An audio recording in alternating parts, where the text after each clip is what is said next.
বাবা তুমি কাজ করো। আরে বেটি তুই কিভাবে স্কুলে যাবি?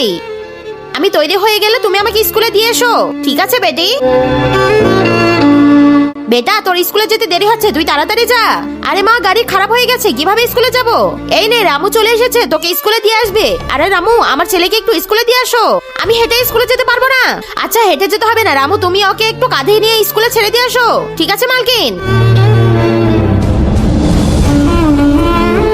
বাবা আমাকে একটু স্কুলে দিয়ে আসো। আরে মালকিন আমি আমার মেয়েকে সাথে নিয়ে একটু স্কুলে দিয়ে আসবো। তুমি আমার ছেলেকে নিয়ে যাবে না তোমার মেয়েকে নিয়ে যাবে? আমার ছেলেকে নিয়ে যাও, যা তুই পায়ে হেঁটে স্কুলে। আরে এটা কেমন চাকরি? আমার মেয়ে পায়ে হেঁটে স্কুলে যাচ্ছে আর আমি অন্যের ছেলেকে কোলে নিয়ে যাচ্ছি। মালকিন স্কুলে দিয়ে এসেছি।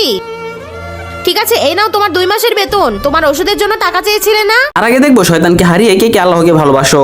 যারা আল্লাহকে ভালোবাসো তারা ভিডিওটিতে লাইক করে চ্যানেলটি সাবস্ক্রাইব করে দাও, আর যারা শয়তানকে ভালোবাসো তাদের লাইক সাবস্ক্রাইব করার দরকার নেই, আর কমেন্টে আল্লাহু আকবার লিখে যাও। বাবা স্কুটি কার জন্য এনেছো? বেটি আমি এটা তোর জন্য এনেছি, এখন থেকে তুই এটাই স্কুলে যাবি, আর হেঁটে স্কুলে যেতে হবে না। বন্ধুরা তোমরা কে কোন ক্লাসে পড়ো চ্যানেলটি সাবস্ক্রাইব করে কমেন্টে লিখে জানাও।